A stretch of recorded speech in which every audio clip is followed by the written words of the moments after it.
All systems go. Clear for liftoff.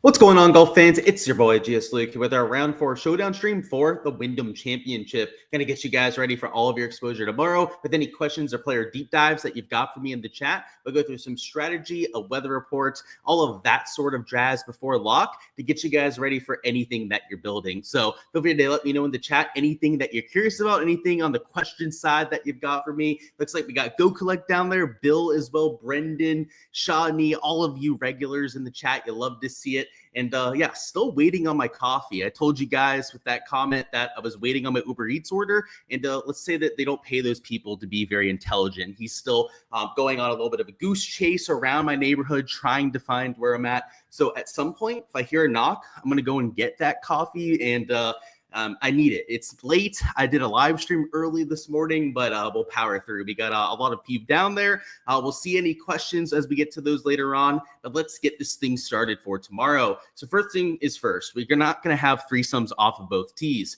Today we had a weather situation. They had to start a little bit later, so we didn't have a weather edge to lead into. But for tomorrow, there's at least an opportunity for it, even if the weather isn't going to cooperate. So rather than it being pretty flat across the board, there's at least in theory a chance for that split to happen. And when we take a look at the weather, though, it doesn't look that drastic. Winds only pop up about 2 to 3 miles an hour about throughout the day, and your wind gusts are relatively consistent as well. So I wouldn't expect the weather to be like a half a stroke to a stroke difference in either direction. Probably close to even across the board. And I would venture to say that when we take a look at the round 4 scoring average after the fact, there's even a chance that the PM wave plays a little bit easier as the better players, the guys that have the better form this week, are of course the guys that are going to be teeing off last. So that's at least the HRRR model. I will go through a few others for completion's sake. HRDPS looks almost the exact same, maybe slightly higher winds as the day goes on, but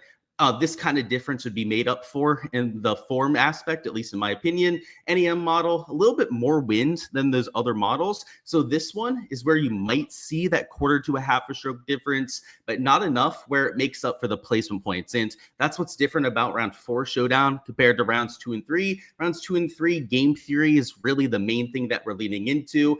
You have placement points in play for main slate and round 4, though, that shake it up a little bit. It makes the chalk more playable. You need some guys starting in the top 5, top 10, and your winner for round 4 showdown as well. So it adds a different dynamic. Usually it leads to a slightly higher owned lineup construction, but that's not to say that you don't need your lower owned guys too. So particularly in like the $5 or $25 GPP, don't be afraid to try and mix in some of those mid to early starters that are not only, especially like if we go to the NEM model here, maybe playing in slightly better conditions, but also going to be much lower owned than some of the other players around them. So I think you want to have a good mix across the board, some of those earlier players for that game theory aspect. And then I would say more guys, maybe even 2 to 3, 4 in every lineup that you're playing towards the last, let's say 2 hours of tee times, the top 25 or so in the leaderboard that have a chance to finish in the top 5, top 10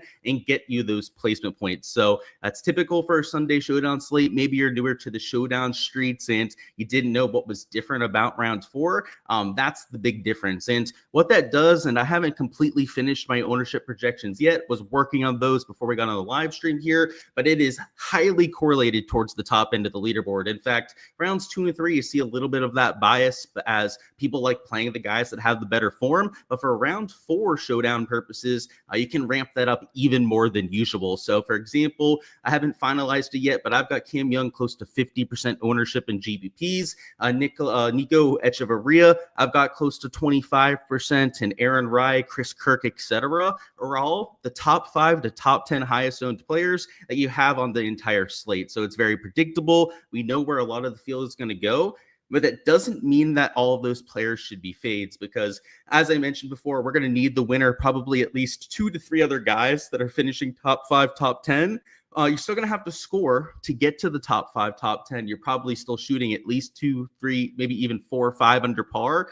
But the other spots in your lineup, the 2, maybe 3 players that you're not using for placement points, we're going to need something like -4 to -5 rounds. So don't ignore the scoring aspect. That's why the shots gained metrics will still come into play. And those mid to earlier guys, they really get you different to the field, and you don't have to overdo it. You don't need like 4 of those guys on a lineup. It's more so closer to 1, 2 probably being in the larger field GPPs that you're using to get different towards the rest of the field. So whether it's the SHIPIT Nation projections, I'm sure at this stage of the night, right, a little bit later than normal, they definitely have the stone up with all of that to go through. And of course, with my Patreon content that I'll be posting a little bit later on tonight. So check that out. If you guys haven't already joined my Patreon page or the SHIPIT Nation website, great resources from the ownership angle, and of course to go through some of the research that we're about to talk through here. Let me see, did we get a delivery yet? Still nothing from the Uber Eats driver. It's unfortunate. I don't know what the guy's problem is. Let's go through these shots gained metrics though. So I've got round 3 selected on here, and we're going to start with the ball striking stats as we typically do. So I've got the top players from round 3 on the board, and these players have a better chance of sustaining that into round 4. And it's not like we have to look at the nutted players in the category, but it's nice to gain 3-4 strokes in those categories. Number 1, good old Matt Kuchar, old man Cooch, as some people would call him. Great to say that he's still slinging it at that old age. Michael Kim had himself a day as well. We actually looked at him yesterday on the live stream. He was all over the place. So good to see that he snapped into some good ball striking form. JT Poston, somebody I've been riding all week, shown now on main slate to bet him also for an outright bet. Love to see that he's doing it in a sustainable fashion as well. Jackson Coyven, Aaron Rye, another course history guy with Rye there winning last year. Cam Davis, Nikolai Højgaard, and Noah Goodwin, all players that hit the ball the best out of anyone in the field. And some of them will get steam, like especially your studs towards the top, like a JT Poston or Rye will maybe get like an extra 3 to 4% ownership in specific contests. Your players towards the mid to the bottom end of the board, maybe they get a slight little bump in terms of exposure, but nothing drastic, I'd say, on like the mid to the lower tier guys. So like a Rye, for example, a JT Poston, they look really good on paper with these shots gained metrics, but you are going to pay for that with some of that extra exposure that people are getting to. So I'll still get to those kind of guys, particularly on a slate where we have the placement points in play, but it does come at a little bit of a cost. When we go a little bit further down the board though, and take a look at that 1.5 to maybe 2 shots gained range, it still gives us players that are hitting the ball well, but maybe with slightly less ownership. So for example, your Carson Youngs, your Davis Thompsons,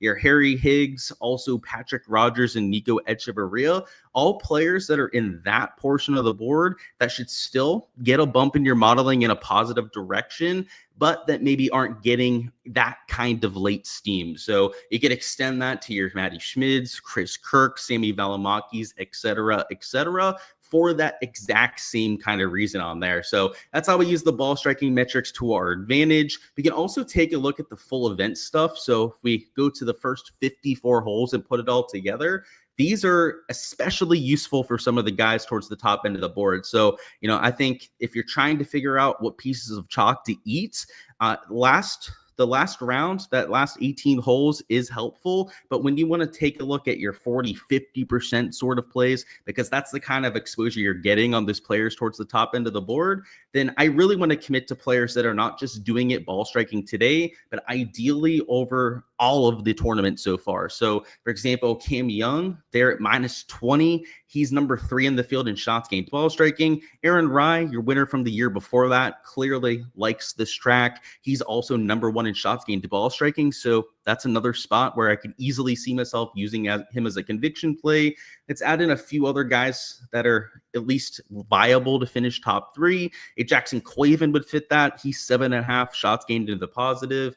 Let's see who else. I guess a Mac Meisner would throw out for that. A Sammy Valimaki is viable for those placement point purposes. And then a Davis Thompson as well. So just something to perhaps add to your process that I do for a lot of these kind of slates. And then going back to the round 3 stats, let's look at the short game poppers. So players that gained well over 2 strokes with the putting around the green as well. That's another short game category that's more volatile than the ball striking. This is a bit of a red flag, and it's not as big of a positive, in my opinion, as what you get with the off the tee and approach stats, because it's back up to really, really tough, I should say, to back up a low round in these specific categories. So a Patrick Fishburne, a Matt Fitzpatrick, who had some of the best rounds of the day, in my opinion, it's going to be tough for them to do that on Sunday as well. So unless they can flip the ball striking on a switch, for example, if Matty Fitzpatrick can go out there and gain 4 strokes ball striking, then I could see him having that sort of a low round, but it's very unlikely going to be at that same putting stat in back-to-back days. So these sort of players towards the top, it's not like you have to really down tick them all that much. It's just that their ball striking stats better be there if the stat profile is going to be positive. So for example, a Matt Wallace that lost 3 strokes on approach, there's always the or he could factor with getting to these kind of guys, especially if they're a little bit lower owned towards the bottom end of the board. But the shots gained metrics probably shouldn't be your reasoning for why you're getting to them. And there's still going to be other reasons why I get to players on Sunday. We're going to actually add on top of that here in just a minute. Yeah, at least when you're looking at the stats and you're trying to find like shots gained poppers, whether it be ball striking or short game regression candidates, he wouldn't be popping up for that sort of reason. And we go to the round the green, the guys that gained a whole bunch there, you can also say that a lot of that comes down to luck. So Sam Ryder, Christian Bezainhout, Wallace once again popping in that short game category, Hideki Matsuyama and Trey Mullinax, perhaps players that you have to hold that against a little bit, and they better have it in the other 2 ball striking categories. And then if we sort it by the players that really struggled in these 2, it's not like it's a good thing, just like, you know, them gaining a whole bunch isn't necessarily a massive bad thing, but it does mean that if they were gaining ball striking, if they were giving us any semblance of hope in those other 2 categories, that perhaps they're a look for a bit of a bounce back. So Justin Lauer would be a perfect example of that. He was slightly above average in the 2 ball striking categories, but lost 3.5 strokes short game. So that's the sort of player that I could see turning it around from day to day. Mark Hubbard, you could see the same thing about his ball striking, though, was a little sketchier. Matt Kuchar, though, 5 shots gained ball striking and lost 3 strokes putting. That is a 8, maybe even a 9 out of 10 kind of stat profile. So that's how I use the short game regression to my advantage. It's not like losing in these 2 categories is that positive sign. It's more so that I'll ignore it and look at the other 2 categories to try and find some of my lower owned pop plays. So for example, Nico Højgaard, he gained 2.5 strokes ball striking, but lost 2.5 around the green. A Cam Davis also lost over 2 around the green, and he was solid in those 2 categories. A Patrick Rogers fits that same kind of stat profile. And the beauty with these players, you can see like T48, T36, T29, maybe not the best for the placement points, as we'll incorporate into our lineups a little bit later, but they are good as the 1 to 2 lower owned plays that you're mixing in to try and get some leverage versus the rest of the field. So that's how I use the round 3 short game regression to my advantage. I'm always just trying to find a way to get some low-owned poppers in there. And on top of just looking at the shots gained metrics, I'll add on top of this that you can take a look at other things to get to those lower-owned plays. So whether that be course history, that's something I'm always looking at. You can take a look at high upside players. So people that make a lot of birdies are extremely aggressive are also viable for showdown purposes as well. And with those players that you're using starting earlier, it's the raw scoring aspect that matters the most. So for me, high upside players, the people that are aggressive, that have a high birdie percentage, are my favorites for targeting in this kind of scenario, because the raw scoring is really what we're trying to optimize. So that's how I use those kind of things. That's what I'm looking for in my player pool. Let's see if there's any specific player deep dives that you've got for me in the chat. And if not, we're going to wrap it up with some strategy. And as you guys can tell, it's a little bit late over here, so I am going to keep this as streamlined as humanly possible, but want to make sure we can go through any questions that you've got in the chat. So we'll go through all of those now. And then, like I said, wrap it up with a lineup together. Where we leave off. Look at that. Yeah, a bunch of sweaty tryhards in the chat. You'll love to see it, that's for sure. Let's see. I wish I had the coffee at 11, Rob. I was trying to get one, and at this point, I still don't have it. Let's see. Did the Uber Eats driver drop it off? It says it's outside. So I'm going to give myself 10 seconds to see if it's out there. My money, my bet is that it's not there. That he said it was. He gave up trying to find it. But let's see. If it does, we'll get a coffee.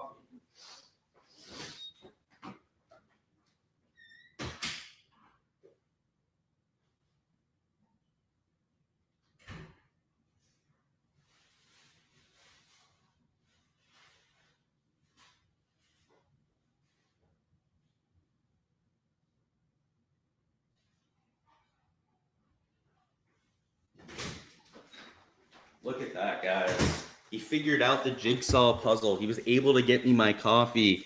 Trust me, it's not that hard. It's not that big a neighborhood. So we secured it. Give us that little bit of a pick-me-up, and let's get this thing going. I'll share with you, Steven. Here's my cup. You can take it out there through the ether or whatnot.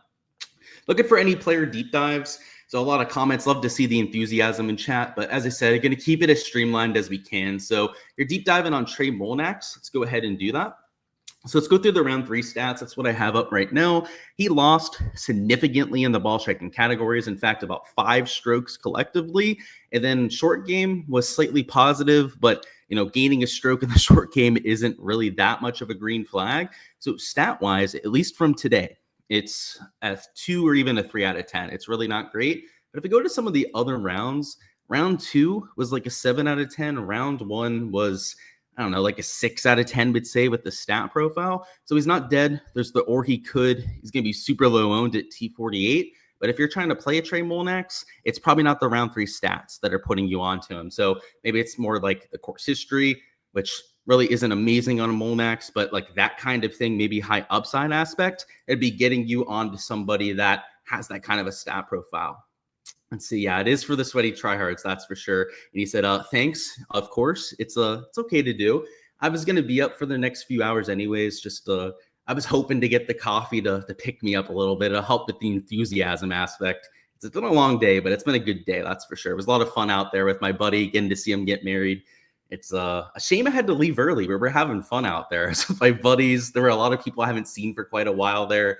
It's like I said, kind of a shame to leave early, but nice to be with you guys as well. Am I putting any weight into guys trying to make the top 70? Yeah, so I'm not a really big narrative guy. So personally, not going to be doing that myself. He said, or do we feel like the pressure makes them a fade regardless? I would say it would be a net negative, if anything. It's really how I look at that situation. Is I don't think playing with the pressure is going to make guys try harder and miraculously have better results, but I could see it working in a negative fashion against players. So it's not something that I'm putting that much stock into, but perhaps you lean in that direction. He said that no way Cam Young's choking this away.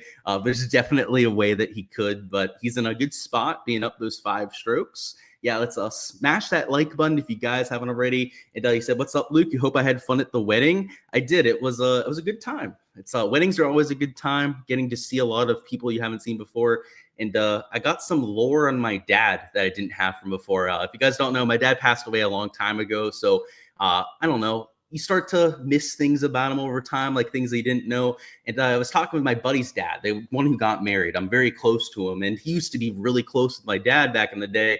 And he was telling me some stories now that I'm older, right? I'm in my close to 30 now at this point. He can start telling me some things that maybe we weren't talking about before, about how like he was a good, it was frankly about the stuff that you do for fun, partying and whatnot. It was a good time. Getting some extra lore is always good too, especially when it's stuff I really didn't know about. It's quite funny, humorous stuff as well. He said, Patrick Rogers for the hoop tomorrow for DGen. Yeah, he didn't do so well today, but maybe round 4 is when he bounces back. I know round 2, he paid off quite heavily for LSU Knicks, so shout out to that.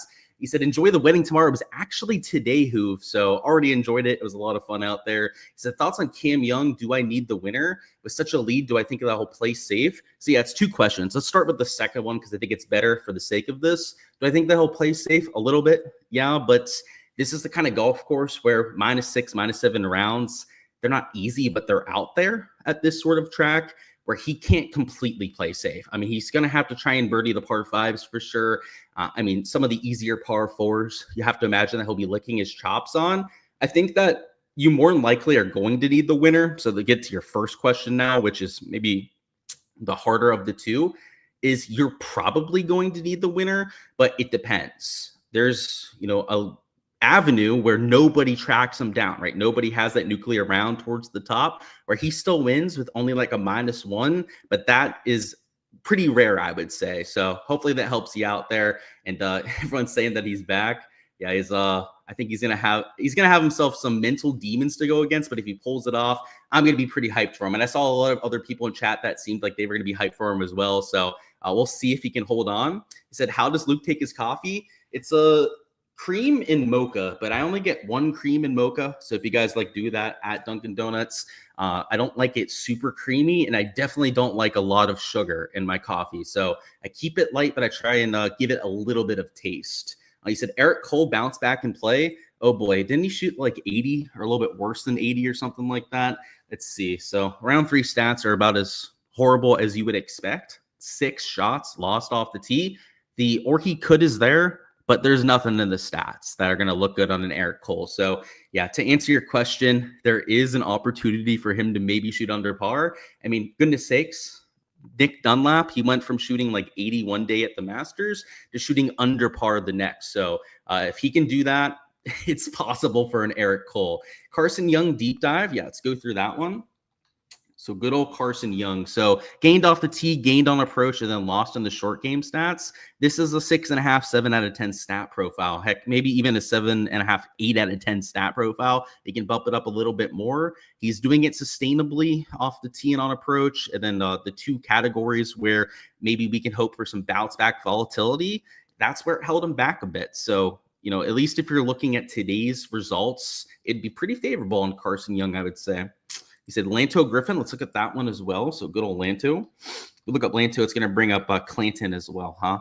Because he's got that in his name. So he gained off the tee, lost on approach. And then, yeah, the 2 short game categories weren't that much better. Stat-wise here, this is probably a 4 out of 10, I would say. I mean, losing ball striking is the main cause for that. Short game-wise, though, he was about neutral in both categories. So this is kind of like a sleeping giant, I would say, because no one's going to use him. He's T36. He's not really going to get you those placement points, but the stat profile is decent enough. And I hate to say like it's good because he lost about a stroke to the field today, but it's not terrible. And you know, his ownership's low enough to where like I could see it in GPPs. Now, am I going to get there in Lanto? Probably not, but it's not an obscene GPP play, I would say. It's a, yeah, ceremony's over. We're good at this point. And yeah, he said, sorry to hear about my pop. All good, man. It's been a long time. It's well digested at this point. But yeah, it's good to hear the perspective on that, right? Because you know a lot about your dad when you're a kid, but some things, like especially like party habits and stuff, you don't know about, which I found funny. It was just some funny stories. It was more so jokes about like people he beat up at a bar one time. Apparently took on a 4v1, at least if the story is 100% accurate, which is pretty badass. I didn't know about that either, which is I found pretty funny. He said, taking the time for us. You said you appreciate the dedication, of course. It's yeah, I do this every slate. I don't think I've missed one for like 4 years at this point. So yeah, don't plan on changing that unless something crazy happens at some point, which will probably happen, but we'll try and avoid it as much as we possibly can, right? So let's go through the showdown slate. Actually, I missed one. I have to take that back. My dog passed away at one point. I obviously had to take that night off.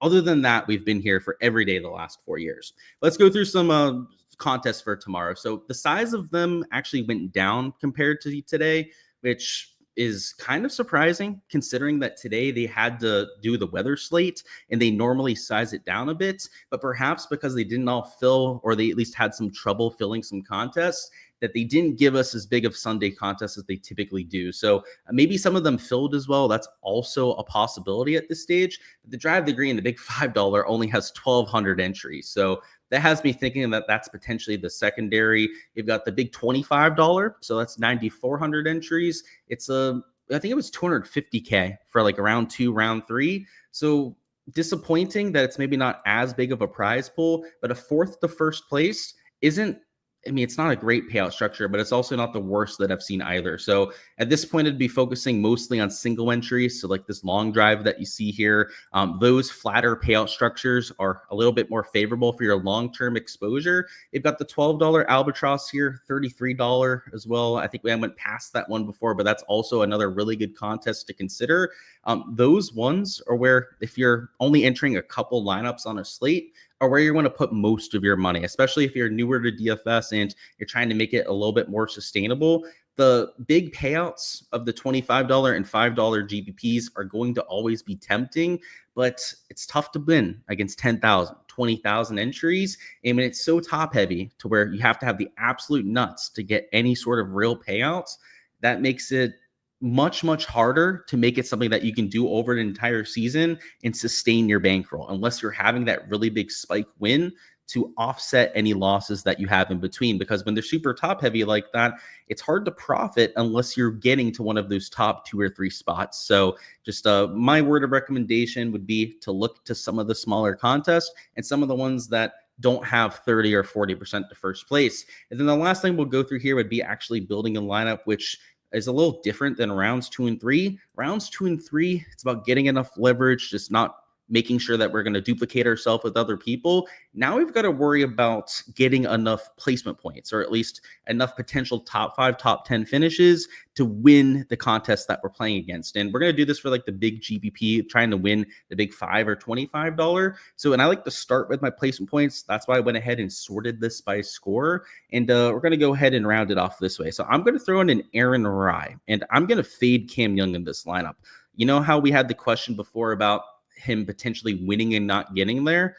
Let's explore that with this kind of a lineup. So that's 40% that we're fading there. We're still going to have chalk like Aaron Rye that we're mixing in, but we're by default, by avoiding Cam Young right off the bat, we're going to be getting a lot of leverage right there. So I'm going to go Rye, Poston, 2 elite course history guys that are also playing really well and that hit the ball well in particular today.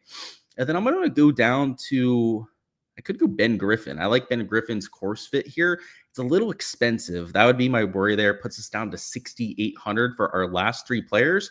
But the other side of that I kind of like, and it's going to seem counterintuitive at first, is that it puts us down into the 6K range, which is going to force us on to some lower owned plays at that portion of the board. So let's go with these 3 as our quote unquote placement point guys. If we have one more that is squeezing in with our last 3 spots, then we might be able to make that work. We'll just have to kind of consider the ownership before we commit to that. So let's go into the 6K range. Let's find a piece of leverage that we can mix in. I'm trying to find somebody that with the shots gained metrics, we're kind of popping from what we were looking at. But yeah, not a lot of the 6K guys were showing up with the ball striking stats, at least.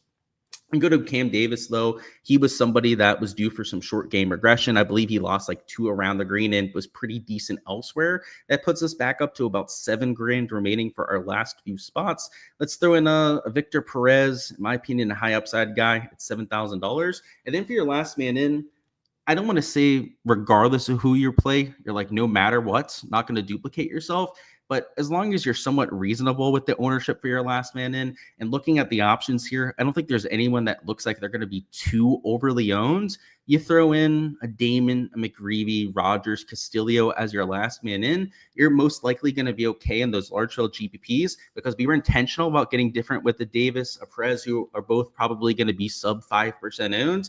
And we have the placement points with 2 or 3 of our other spots. So if you went with a Castillo, by the way, a McGreevy, that would be an example of potentially a 4th placement point guy. I mentioned that as, you know, we might be able to squeeze in another one of those players. I think in this kind of lineup, you could probably pull that off. And it also gives you a little bit more of that top 5, top 10 equity. So I like those kind of lineups, even for the large field GPPs. And if you're in a single entry, something that's a little bit smaller where you're not playing against 10 to 20,000 people, you maybe don't have to get as different about it. In fact, you might even be able to play one more piece of chalk if you want to, which would seem really chalky, maybe a little bit too highly owned for like a main slate. And it would, but this is a different situation. This is a situation where we have to incorporate placement points, particularly with the golf course playing a little bit harder over the last day or so. So yeah, just remember that when you're building, keep that in mind with your lineup construction and play the Sunday slate a little bit differently than you would otherwise. But that's all I've got, guys. I appreciate your support here on the channel, as you guys typically do. A little bit of a later one than we typically have on the channel, but still wanted to get you guys all of that content that I possibly could. Only thing I ask from you is that you smash the like button if you guys haven't already, and stop on by for all the content throughout the rest of the season. We've got the FedEx St. Jude next week,